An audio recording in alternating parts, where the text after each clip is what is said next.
Hello नमस्कार everyone, स्वागत है आप सभी का नॉलेज मंत्रा के ऑनलाइन प्लेटफॉर्म पर। तो हम लोगों की चर्चा हो रही थी औद्योगिक क्रांति से संबंधित। हमने 4th यूनिट स्टार्ट कर दी है और जो 3 यूनिट्स हैं यानी कि पहली, दूसरी, तीसरी ऑलरेडी उसको हम कंप्लीट कर चुके हैं। जो लोग देख रहे हैं कोई बात नहीं, जो लोग नहीं देख पा रहे हैं तो लास्ट वीडियो में हमारे चैनल को सब्सक्राइब करके और पूरे वीडियोस जो है देख सकते हैं, वन बाय वन, एक के बाद एक सारी जो है यूनिट सहित और जो चैप्टर वाइज जो सिलेबस दिया हुआ है बीपीएससी का, उसका एक एक जो है कंटेंट पे हमने चर्चा किया हुआ है। तो आप लोग लास्ट वीडियो में जाकर के देख सकते हैं। तो हमने जो है कल अभी न्यू चैप्टर स्टार्ट किया हुआ है और यूनिट फोर्थ के अंतर्गत औद्योगिक क्रांति आती है। तो हमने कल आप लोगों को औद्योगिक क्रांति के बारे में बताया कि औद्योगिक क्रांति कहाँ हुई थी और औद्योगिक क्रांति को किसने नाम दिया और किसके समय में सबसे ज्यादा ये पॉपुलर हुई। और औद्योगिक क्रांति क्या है, हमने औद्योगिक क्रांति पढ़ाने के पहले हमने इसको 3 पार्ट्स में डिवाइड किया था। तो पहला पार्ट था जो है औद्योगिक क्रांति की अवधारणा के अंतर्गत आते थे, जो कि औद्योगिक क्रांति की अर्थ एवं परिभाषा, उसके बारे में भी हमने आपसे चर्चा किया। अगर नहीं याद है तो एक बार आपको हम फिर से रिवाइज करा दे रहे हैं कि औद्योगिक क्रांति का मतलब होता है, आप क्रांति से आप ये समझ रहे होंगे कि हो सकता है कि सब जगह क्रांति हुई हो, झगड़ा हुआ हो, युद्ध हुआ हो और मशीन यानी कि जब झगड़ा होता है बहुत ज्यादा व्यापक मात्रा में, बहुत बड़े पैमाने पर होता है, तो उसको हम कोरिलेट कर लेते हैं किससे? क्रांति से। लेकिन औद्योगिक क्रांति इस तरीके की क्रांति नहीं थी। औद्योगिक क्रांति का मतलब है कि इस समय जो है औद्योगिक क्रांति के अंतर्गत जहां पर हस्त निर्मित जो भी काम किए जा रहे थे, हाथों द्वारा बनाए जा रहे थे, तो उसमें जो है अचानक परिवर्तन आ गया और उसका स्थान किसने ले लिया? मशीनीकरण ने ले लिया, मशीनों ने ले लिया इसका स्थान। किसका? यानी जो भी व्यवसाय किए जा रहे थे वो हाथ द्वारा किए जा रहे थे, लेकिन वहीं पर अचानक जो है आमूल चूल परिवर्तन आ गया। किसमें? उद्योगों के क्षेत्र में। तो हम औद्योगिक क्रांति से तात्पर्य क्या बोलते हैं कि उद्योगों के क्षेत्र में आमूल चूल परिवर्तन आना, यानी कि मशीनों द्वारा जो है मशीनों द्वारा वस्तुओं का उत्पाद करना अधिक से अधिक मात्रा में। तो ये जो आमूल चूल परिवर्तन आए, जो अचानक परिवर्तन आए उद्योग के क्षेत्र में, तो उसको हम क्या कहते हैं? औद्योगिक क्रांति कहते हैं। हमने कल आपको बताया था औद्योगिक क्रांति से संबंधित 3 व्यक्ति जुड़े हुए थे, जिसके बारे में हमने आपसे डिटेल में चर्चा किया था, जिसमें कि पहले थे गुलियन ऑटो साहब। इन्होंने क्या किया था? इन्होंने फ्रांस में सबसे पहले औद्योगिक क्रांति जैसे शब्द का जो है नाम दिया। किसने दिया? गुलियन ऑटो ने। नाम किसने दिया था? गुलियन ऑटो ने। वहीं पर दूसरे आते हैं जेरोमी एडोल्फ ब्लांकी। इन्होंने क्या किया था कि इन्होंने जो है औद्योगिक क्रांति जैसे शब्द का जो है सबसे पहले प्रयोग किया। तो इनकी एक पुस्तक थी, वो पुस्तक कौन सी थी? Political and economical study in Europe. क्या थी पुस्तक? Political and economical study in Europe. इन्होंने, ब्लांकी साहब ने जो है सबसे पहले औद्योगिक क्रांति जैसे शब्द का प्रयोग किया। किस पुस्तक में?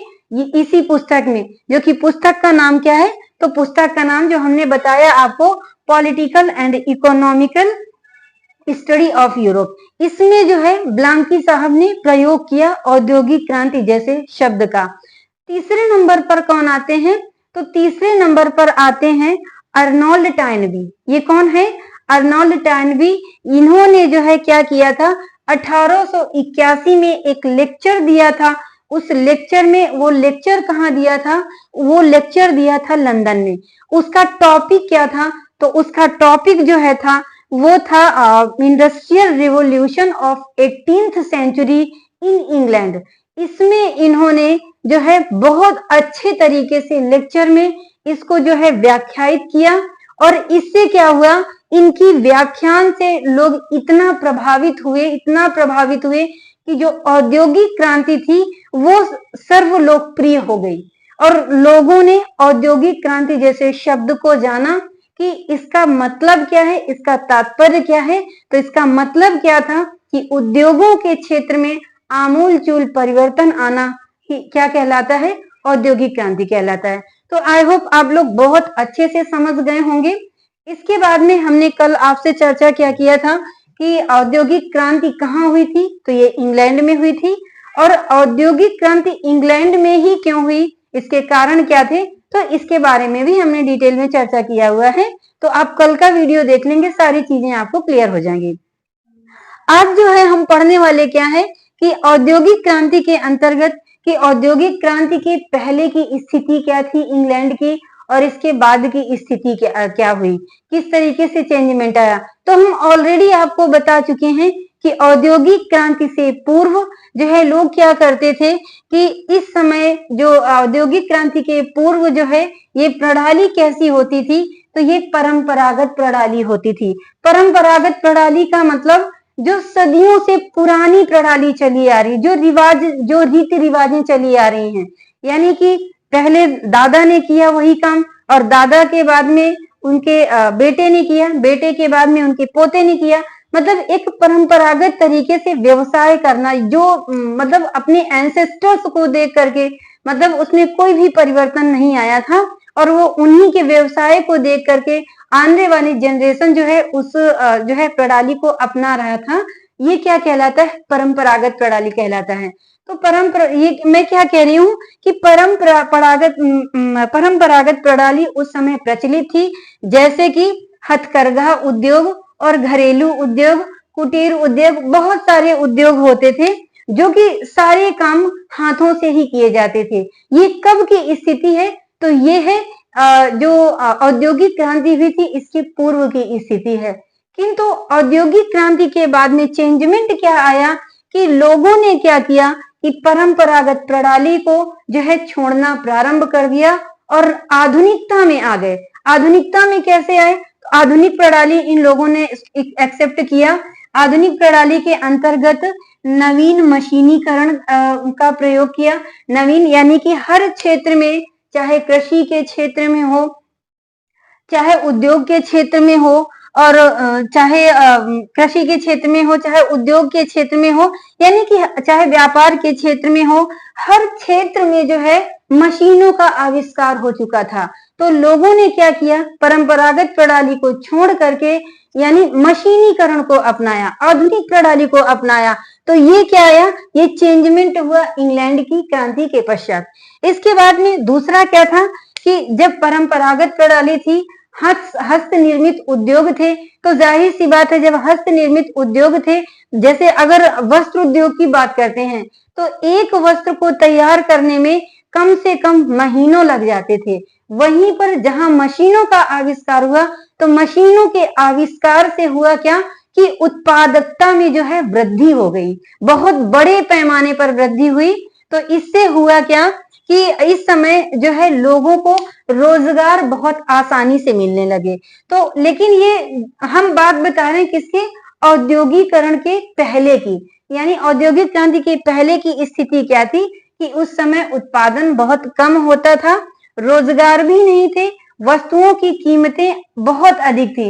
भाई वस्तुओं की कीमतें तो अधिक होनी ही होनी है, जिस वस्तु को उत्पाद करने में, हाथ से बनाने में महीनों लग जाते थे, वहीं पर अगर मशीनों का आविष्कार के द्वारा एक दिन में लगभग हजारों की संख्या में प्रोडक्ट हमें मिल रहे हैं, तो जाहिर सी बात है इधर तो सस्ता माल होगा ही ना, लेकिन जहां पर एक उत्पाद को बनाने में महीनों लग रहे हैं तो वो वस्तु क्या होगी, महंगी होगी। तो यही सिचुएशन थी औद्योगिक क्रांति के पूर्व की। तो औद्योगिक क्रांति के पहले क्या था कि कीमतें जो है वस्तुओं की कीमतें अधिक थी, और जब कीमतें अधिक थी इन लोगों के पास कोई आय नहीं होती थी और जीवन स्तर कैसा रहता था, निम्न रहता था। लेकिन औद्योगिक क्रांति के अंतर्गत क्या हुआ, इस समय मशीनीकरण का प्रयोग बढ़ा और मशीनीकरण के प्रयोग से क्या हुआ, उत्पादन में बढ़ोतरी हुई। जब उत्पादन में बढ़ोतरी हुई तो अगर मशीनों का प्रयोग हुआ है तो जाहिर सी बात है उसको लोगों को चलाने की भी तो आवश्यकता होगी ना। तो लोगों को क्या हुआ, लोगों को रोजगार मिले, और जब रोजगार मिले तो उत्पादन में वृद्धि हुई और जब अधिक मात्रा में प्रोडक्ट जो है बनने लगे तो वस्तुओं की कीमत में क्या हुआ, वस्तुओं की कीमत में गिरावट आई। तो इस तरह से क्या था, जब गिरावट आई तो आय में वृद्धि हुई और लोगों का जीवन स्तर जो था वो उच्च कोटि का हो गया। तो आई होप आप समझ गए होंगे बहुत अच्छे से कि औद्योगिक क्रांति के पूर्व की स्थिति क्या थी और इसके औद्योगिक क्रांति के बाद जो है चेंजमेंट क्या क्या हुआ, इसके बारे में हमने आपके साथ डिटेल में चर्चा किया। अब हम बात करते हैं कि आखिरकार ऐसे कौन से कारण थे जो कि इंग्लैंड में औद्योगिक क्रांति हुई। कल हमने पढ़ा था इंग्लैंड में ही औद्योगिक क्रांति क्यों, अदर देशों में, अदर कंट्रीज में ये औद्योगिक क्रांति क्यों नहीं हुई, सिर्फ इंग्लैंड में ही क्यों हुई। लेकिन आज हम क्या पढ़ रहे हैं, आज हम औद्योगिक क्रांति के कारण पढ़ रहे हैं कि ऐसे कौन कौन से कारण थे जो कि औद्योगिक क्रांति हुई। तो सबसे पहला आता है कारण, महत्वपूर्ण कारण उभर करके आता है, वो कौन सा है, तो वो है यूरोप में पुनर्जागरण। क्या है, यूरोप में पुनर्जागरण। मैंने आपको जब पुनर्जागरण में जब पढ़ा रही थी तब हमने आपको क्या बताया था कि जब यूरोप में पुनर्जागरण हुआ है तो उसके पुनर्जागरण के पहले के लोग कैसे थे, ये परलोकवादी थे, यानी कि प्रेजेंट में नहीं जीते थे, मृत्यु के बाद का जीवन स्तर सुधारने के लिए हमें मोक्ष प्राप्त करना है, इन सारी चिंताओं में व्यस्त रहते थे। लेकिन ये चेंजमेंट कब आया, पुनर्जागरण के बाद, कि लोग भौतिकतावादी हो गए, इहलोकवादी हो गए, यानी प्रेजेंट में जीना सीख गए। जब हम अभी प्रेजेंट में अपना फ्यूचर नहीं सुधार सकते तो मरने के बाद की सिचुएशन क्या होगी, इसको कौन जानता है, इसको कोई नहीं जानता है। तो सबसे बड़ी चीज क्या थी कि यूरोप में पुनर्जागरण की वजह से जो है औद्योगिक क्रांति हुई, लोगों के अंदर जो है जो वास्तविकता का ज्ञान था उसके बारे में इनको जानकारी हो गई। दूसरे अगर बात करते हैं तो भौगोलिक खोजें। इस समय औद्योगिक क्रांति का सबसे बड़ा कारण क्या था कि इस समय बहुत सारी भौगोलिक खोजें हुई थी। पुनर्जागरण के बाद हमने आपको बताया था कि बहुत सारे, यानी पुर्तगाल और इंग्लैंड से, पुर्तगाल से कई सारे लोग, इन लोगों ने कई सारी भौगोलिक यंत्रों का प्रयोग किया और भौगोलिक रास्तों का, जल मार्गों का प्रयोग किया, जिसने की जो है एक दूसरे के साथ, देशों के साथ जुड़ने में आसानी हुई और ये लोग व्यापार में जो है क्या हुए, इन लोगों के व्यापार में वृद्धि हुई। तो इस तरह से भौगोलिक खोजों ने भी इंग्लैंड की क्रांति में महत्वपूर्ण रोल प्ले किया। अब तीसरा क्या आता है कि यूरोप में जनसंख्या वृद्धि। उस समय जब इंग्लैंड की क्रांति हुई तो उस समय यूरोप में जनसंख्या वृद्धि बहुत ज्यादा हो गई। तो जब यूरोप में जनसंख्या वृद्धि बहुत ज्यादा हो गई तो क्या हुआ, प्रवासन बढ़ा। और इसका जो यूरोप में जनसंख्या वृद्धि का कारण क्या था कि इस समय यहाँ की मेडिकल फैसिलिटीज काफी बढ़ चुकी थी। लोग कई सारे जो यानी कि चिकित्सकीय यंत्र थे उनका उपयोग उनका जो है उनकी खोज की जा चुकी थी। तो इससे क्या हुआ कि मृत्यु दर कम हो गई। इस तरह से क्या हुआ, जब मृत्यु दर कम हो गई तो जनसंख्या बढ़ी, और जब जनसंख्या बढ़ी तो ऑलरेडी वहां पर क्या हो रहा था, औद्योगिक क्रांति हो रही थी, नई नई खोजें हो रही थी, नई नई मशीनों का आविष्कार हो रहा था। तो इन लोगों को किसकी जरूरत थी, जनसंख्या की जरूरत थी, यानी कि रोजगार के लिए जब जनसंख्या बढ़ी तो रोजगार में ये लोग जो है आसानी से इसमें जुड़े, और जब आसानी से जुड़े तो रोजगार क्या हुआ, सस्ता हो गया। ठीक है, श्रम कैसा हो गया, सस्ता हो गया। फिर इसके बाद में जाहिर सी बात है जब जनसंख्या बढ़ेगी तो शहरीकरण होगा। शहरों की इस समय वैसे भी आपको पता है कि औद्योगिक क्रांति हो रही थी और लोग क्या कर रहे थे, शहरों की तरफ बढ़ रहे थे, बड़े बड़े नगरों की तरफ बढ़ रहे थे। तो इस तरह से जो है यूरोप की जनसंख्या वृद्धि में ये सारी चीजें कारगर साबित हुई। अब इसके बाद में चौथा नंबर क्या आता है, तो कृषि में भी विकास हुआ था जो कि औद्योगिक क्रांति का कारण था। तो कृषि में विकास हुआ तो क्या हुआ कि कच्चा माल मिलने लगा, जब नए नए आविष्कार हो रहे थे, जब कच्चा माल मिलने लगा तो ये इन लोगों ने एक दूसरे के देशों से संपर्क किया और कच्चा माल जो है जहां पर जैसे जो नई मशीनों को खोजा जा रहा था उनको कच्चे माल की आवश्यकता थी। तो ये लोग क्या करते थे कि कच्चे माल को जिसको आपूर्ति करनी होती थी उनके पास ले जाते थे। फिर क्या करते थे, तैयार माल को जब वही माल जब तैयार हो जाता था वो अधिक दामों पर इनको बेचना होता था। क्योंकि जो जैसे मान लो कोई चीज कच्चा माल कैसे होता है, जैसे कहीं पर किसी देश में यानी भारत देश में क्या है, गेहूं का उत्पाद अधिक हो रहा है, तो हमने क्या किया, गेहूं दिया। किसी कंपनी को हमने क्या दिया, गेहूं दिया।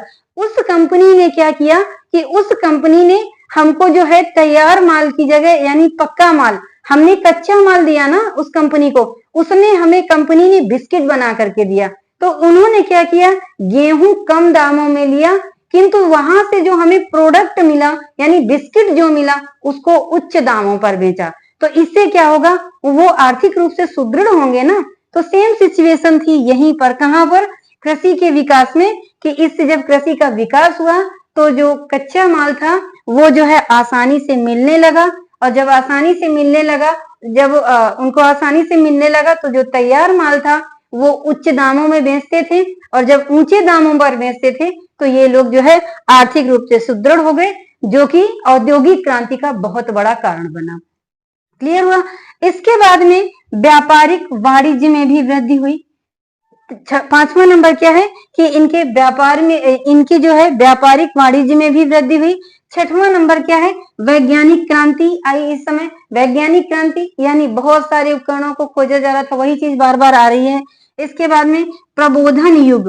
प्रबोधन युग का मतलब है कि अब जो है इस समय के लोग जो है बचत पर ध्यान नहीं देते थे। इसके पहले लोग बचत पर यानी सेविंग पर ध्यान देते थे, लेकिन इस समय के लोग जागरूक हो चुके थे, आधुनिकता में जीने लगे थे, और अधिक से अधिक मतलब ज्यादा से ज्यादा खर्च करते थे, क्योंकि आय भी बहुत ज्यादा मात्रा में हो रहा था। तो इस तरह से क्या हुआ कि ये लोग बचत पर भी ध्यान दे रहे थे। इसको क्या कहा जाता है, प्रबोधन युग कहा जाता है। इसके बाद में क्या है, वाणिज्यवाद। वाणिज्यवाद का मतलब क्या है कि वाणिज्यवाद का मतलब है कि उन्हीं फसलों को उगाना जिसमें जो है उत्पादन यानी व्यापार, जिसमें उन्हीं फसलों को उगाना जो उद्योगों में काम आए। जो उद्योगों में काम आए वो फसलें कौन सी होती थी, तो वो फसलें थी जैसे जूट है, इसके बाद में क्या है, कपास है, फिर नील है, कॉफी है, चाय है।